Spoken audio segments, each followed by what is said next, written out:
¿Qué tal, amigos? Habla Jenny Matos del segmento Mi Jardín Interior de La Voz para el Cambio. Hoy, mi jardín se ha trasladado aquí al Colegio St. Lawrence, uno de los colegios más importantes de la zona oriental, donde mi hija Paulina tiene el privilegio de estudiar, a tener una conversación muy interesante con el director de esta institución, el señor Juan Valdés. Sígueme.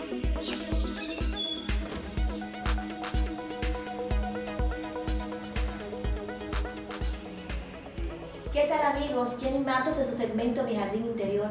Hoy estamos aquí en el Colegio St. Lawrence. Nos hemos trasladado para tener una entrevista especial con el director de esta institución, el señor Juan Valdés.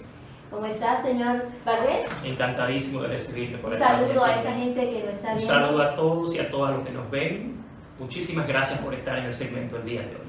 Se dice por ahí que el director Valdés es uno de los directores más connotados, no tan solo de la Margen Oriental, a nivel de educación. Queremos saber, porque tenemos entendido que un pajarito por ahí nos dijo que toda la familia emigró fuera del país. Bueno, sí, realmente yo he estado en el área de educación por unos 32 años. Yo empecé a trabajar en educación desde muy joven. Empecé en Los Minas, en Santo Domingo. ¿Y Los Minas? ¿Es de Los Minas? Sí, yo nací y crecí en Los Minas. Yo fui maestro desde muy joven en lo que en ese momento era el Santo Tomás de Aquino. Eso era 1989, 1990, que era el famoso STA, que era un instituto para los jóvenes que en esa época era lo máximo. Y en esa época empezaba la fiebre por aprender inglés en la juventud dominicana. Finales de los años 80, inicio de la década de los 90, y fue una época muy linda porque la juventud empezó a cambiar. Recuerden que ahí fue que empezó la generación realmente digital. Esos famosos millennials empezaron a concebirse en esa época, y fue una época de un renacer en República Dominicana, porque fue una juventud que empezó a ser impactada por las visiones internacionales, la tecnología y sobre todo por esa fiebre de aprender inglés. ¿Y qué hizo que usted decidiera quedarse aquí y no ir a hurgar en otros horizontes? Yo realmente siempre fui educado como una persona muy amante de su país. También yo me enamoré de mi esposa en ese momento. Yo realmente me iba del país. Y yo decidí no quedarme acá y estudiar y trabajar. Y realmente yo fui educado con un sentir muy fuerte de amor a mi país. No es que rechace a otros países, sino que entiendo, como tengo una visión de educador, que es un compromiso de vida el ayudar a desarrollar nuestro país. Y por eso, a pesar de que toda mi familia vive fuera del país y emigró, yo decidí quedarme acá, porque siento que en nuestro país hace falta mucho desarrollar la educación. He entendido de que usted tiene un programa inclusive de educación. Oh, sí, yo he trabajado por muchos años en muchas de esas iniciativas. Yo fui el creador del primer programa de enseñanza de inglés en la radio hace unos 10 años. ¿Cómo se llama? Se llamaba Hey There on the Radio, en Radio Radio Educativa Dominicana. Dominicana. Un programa en la radio. Actualmente sí, yo dirijo un programa, una sección que es el Observatorio Educativo en Rumba FM. Perfecto. Que es una sección que trata sobre los temas más actuales de educación desde el punto de vista técnico y científico. Pero tengo entendido que ha aportado no tan solo a la educación nacional, o sea, a la institución, al Ministerio de Educación, sino que también trabajó en el programa de este gobierno y que dirige otras instituciones. Háblenos. Sí, realmente yo dirijo varias instituciones. Una de ellas es el Observatorio Educativo per se, que es una institución que hace investigación educativa sobre las problemáticas más acuciosas de la educación dominicana. Actualmente dirijo lo que es Professional Training Systems, que es una institución que trabaja con muchas otras instituciones internacionales en lo que es innovación y tecnología educativa y el desarrollo de la investigación educativa. Al igual de trabajar acá precisamente con el St. Lawrence International School como su director académico. Para los que vivimos de este lado de Lozama, con todo el teteo, molineo y meneo que puede haber, ¿hay esperanza, profesor? Sí, hay esperanza. Mira, algo importante, Jenny. El ser humano tiene un potencial innato. Albert Einstein decía que todos nacemos genios. Lo único que necesitamos es la oportunidad para desarrollar ese genio que tenemos todos. El tema con el desarrollo, el tema con el avance, se centra esencialmente en la educación, porque la educación no es solamente académica. A esta generación de seres humanos les ha tocado vivir en una época que ha sido la más compleja de la humanidad. Es una época que ha sido denominada de muchas formas. Una de ellas es la era del conocimiento, por ejemplo. Esto implica que el ser humano de esta generación ya tiene que centrarse no en el desarrollo de sus potencialidades simplemente físicas, en sus destrezas y su fuerza física, sino en su destreza también mental. Y que el ser humano de hoy va a poder ser feliz, desarrollarse y avanzar en proporción a cuánta educación pueda adquirir. Y la educación no es simplemente académica, la comprensión de la existencia, el tema de la inteligencia emocional, de la agilidad emocional, el tema de los valores y de las destrezas y competencias del siglo XXI para poder desarrollarse en un mundo que muy prontamente va a ser dominado quizás por automatismos tecnológicos, por algoritmos, que es una dirección por la que va el mundo. Es así. Entonces sí hay esperanza. Lo que debe haber es una formación integral de la escuela y debe haber también a nivel de la familia una integración y una comprensión mucho más amplia de la era en que nos ha tocado vivir. Y para esto se requiere también de políticas estatales. Una de las cosas que más hace falta en nuestro país es una política socioeducativa adecuada, en la cual la vida de las personas tenga un sentido más allá de la sobrevivencia o de ganar dinero o de conseguir un trabajo. Gran parte del problema de esta era es que desde la escuela se forma a la gente simplemente hacia la meta de conseguir un trabajo para poder ganar dinero y sobrevivir. Y el ser humano no nació ni para estudiar ni para trabajar. El ser humano realmente utiliza el trabajo y el estudio como una forma de sobrevivencia, como una forma de desarrollo. Pero esos son simplemente medios hacia un fin. Y el fin en sí de la existencia es poder aprovechar esta oportunidad que nos dio Dios para desarrollar nuestro mayor potencial en términos intelectuales, en términos espirituales, en términos sociales. Y para esto sí hace falta una visión de Estado sobre una política socioeducativa adecuada para poder lograr tales metas. ¿Cree usted, director, que el aprendizaje cognitivo del infante fue afectado con lo de la pandemia producto del COVID-19? El mayor impacto de esta pandemia por el tema de la seclusión no está en la parte cognitiva, está en la parte afectiva. Entendamos algo. El ser humano va a la escuela a adquirir una serie de competencias a través de una serie de contenidos. Esos contenidos en este momento han sido simplificados, reducidos por un tema de que no puede el niño o la niña venir a la escuela por una X cantidad de tiempo. Sin embargo, todo eso es recuperable. Lo que no es recuperable si no se maneja adecuadamente es la estabilidad emocional y espiritual de las personas, sobre todo de los niños y de las niñas. A los padres y madres, como académico, como director de un centro, yo quisiera decirles algo. Sus hijos no están perdiendo nada en términos de conocimientos en este momento. El mayor riesgo de pérdida está en su estabilidad emocional y eso es lo que debemos tratar de preservar en este momento. Por la socialización.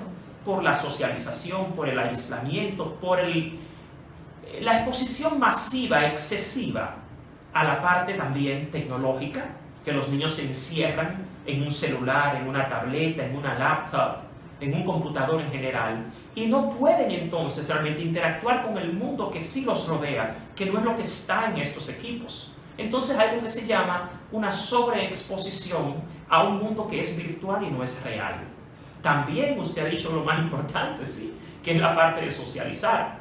El ser humano por naturaleza es un ser social y lo que le da sentido a la existencia del ser humano es poder interactuar con los demás. Entonces, volviendo al tema de la pandemia y el efecto que puede tener esta en el tema del desarrollo cognitivo, como usted decía, ese no es el mayor de los problemas ahora con la pandemia, porque esto va a pasar.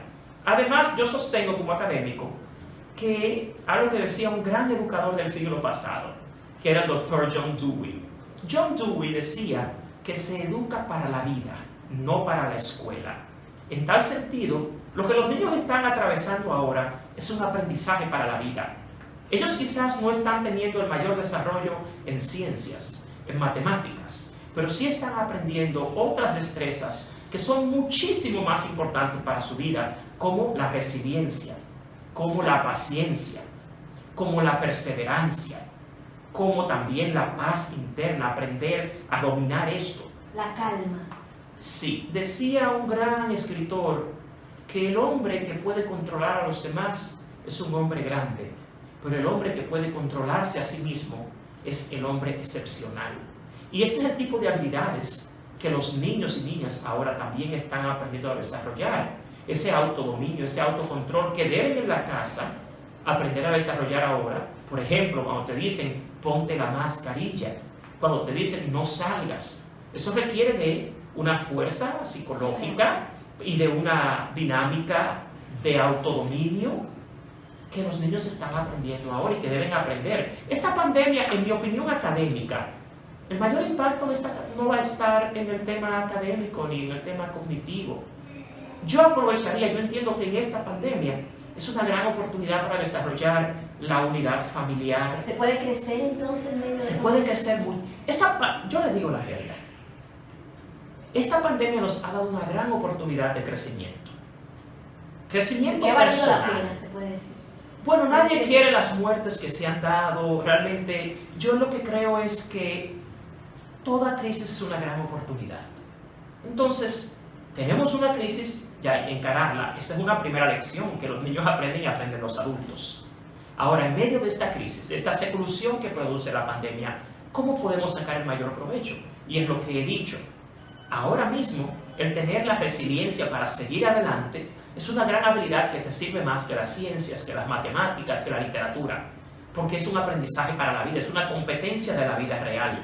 El que los niños puedan en sus hogares organizar sus quehaceres, el seguir un horario establecido de orden en la casa, el tener un buen trato con sus hermanitos y hermanitas, esas son destrezas que son tan indispensables como el álgebra o la trigonometría y más. Porque en esta generación, la capacidad de interactuar con los demás, de socializar, hay algo muy importante que esta generación necesita, que es la tolerancia. Ahora bien, conociendo la manera de vivir nosotros los dominicanos, ¿estamos preparados para poder iniciar las clases presenciales, sobre todo en educación inicial? ¿Nuestros niños están preparados para eso? Quienes tienen que estar preparados, esencialmente primero, son los centros educativos. ¿Y están preparados los centros educativos? En este momento no. Yo entiendo que este no es un momento, estamos hablando 20 de abril de 2021. ¿Podemos caer en otra crisis? Definitivamente. Yo realmente no coincido con quienes entienden que ese es un momento pertinente para volver a la escuela. Muchas personas creen que los profesores se adaptaron a las clases virtuales y que están acomodados y que por eso se niegan a estar en las aulas con los niños. Yo pienso que es distinto. No es totalmente distinto. De hecho, es bueno que sepan en términos didácticos y pedagógicos que para un docente es muchísimo más difícil y complejo la enseñanza a distancia que la enseñanza presencial. Los profesores son los primeros que quisieran volver a las escuelas. Porque de hecho, hay muchos profesores que no estaban tan tecnológicos para afrontar todo esto que también ellos han tenido que afrontar. Sin embargo, se han desarrollado porque, reitero, todos sabemos que esta pandemia nos agarró desprevenidos y una de las oportunidades que nos ha dado la pandemia ha sido precisamente esta, aprender a desarrollar las habilidades de aprendizaje y de enseñanza híbrida, sea lo semipresencial, sea a distancia. Eso ha sido una gran oportunidad. Reitero que los profesores son los primeros que quisieran volver a la escuela mañana, porque la enseñanza a distancia requiere mayor tiempo y mayor esfuerzo de los docentes. No es de otra forma. Quienes dicen eso lamentablemente no conocen, con todo respeto, de educación y de educación a distancia, porque la educación a distancia es muchísimo más dura y más compleja precisamente para los docentes que para cualquier otra persona. Volviendo al tema de si estamos listos o no, este no es un momento para volver a la escuela. Usted toma el tema de Brasil y de Colombia. Tantas muertes que sucedieron después que se volvió a las escuelas. ¿Por qué? Porque ese es un virus que se transmite de forma aérea. Y aunque alegan que los niños se enferman menos, los niños sí contagian a los demás. Entonces, quienes más están en riesgo son los familiares, los docentes, quizás los niños adultos. no padezcan en carne propia los estragos del coronavirus, pero sí son portadores. Son portadores y contagian mucho más rápidamente. Entonces el tema está en que este país no tiene una infraestructura hospitalaria adecuada para responder a un problema masivo, supongamos que se dé, de más y más casos. Eso ya se ha demostrado. Hay otro tema. Apenas faltan 4 meses para finalizar el año escolar. No creo que sea el momento de volver a la escuela. No están dadas las condiciones, inclusive en términos emocionales, para los mismos niños. Y esto requeriría también en términos de estructura escolar, de nuevo, iniciar un estilo de enseñanza presencial con recursos para el aprendizaje distintos. Lo considero totalmente innecesario, inclusive inapropiado. Lo correcto sería ya terminar este año escolar a distancia y prepararse para que el próximo año escolar podamos iniciar de manera presencial o semipresencial, porque también no hay necesidad de poner en riesgo la vida de los niños y de los adultos. ¿Qué se gana con volver a la escuela en este momento? En términos académicos, no es cierto que se van a lograr mayores aprendizajes. Ese no es el punto. Y segundo, reiteramos que se educa para la vida, no para la escuela. La escuela es un medio de educación, pero también lo que estamos ahora pasando desde los hogares es educación. Y quizás, créanme, una educación muchísimo más apropiada para el futuro de los niños, porque se están enfrentando a la vida real, a las dificultades, a las trabas, y desde temprana edad están desarrollando esa resiliencia que hace falta para vivir en este mundo de hoy. O sea que no creo que la pandemia realmente haya hecho en términos académicos tantos estragos. Y segundo, no hay necesidad de poner en riesgo la vida de una sola persona, de un solo niño, de un solo adulto, por volver ahora a la escuela innecesariamente, porque lo que no se pierde, se gana realmente.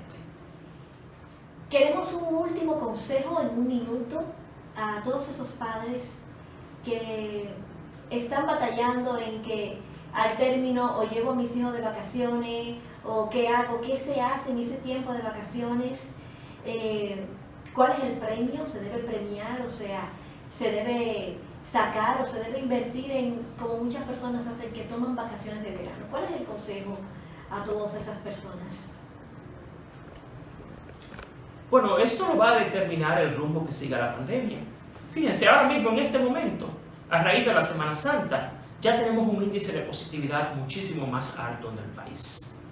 No podemos olvidar, reitero, que esta pandemia es un peligro, sobre todo para los adultos y los mayores. Y creo que la vida es muy larga y que podemos esperar. Simplemente, si no podemos ir de vacaciones ahora en verano, esperemos y desarrollemos en el hogar con nuestros niños y nuestras niñas actividades de la familia, porque van a tener una ventaja. Ya no van a tener el estrés de estar en clases día tras día. Y yo recomendaría a la familia desarrollar actividades dentro del hogar, sí compartir con ellos, y si quieren salir, que se haga en actividades y espacios muy controlados, porque reitero, es una larga vida y quedará mucho tiempo para ellos, y no creo necesario en este momento poner en riesgo la vida de ellos, ni tampoco de sus padres y los que los rodean. O sea que mi recomendación es que primeramente presten atención al ritmo que lleva la positividad del contagio del COVID y después decidan en consecuencia. De mi jardín interior, estamos aquí a la salida del colegio con el director Juan Valdés, después de haber terminado esta conversación maravillosa. Así que le agradecemos abrir las puertas de su colegio para poder compartir estos momentos extraordinarios. Muchísimas gracias a usted y a todos sus televidentes, y siempre son bienvenidos al St. Lawrence International School.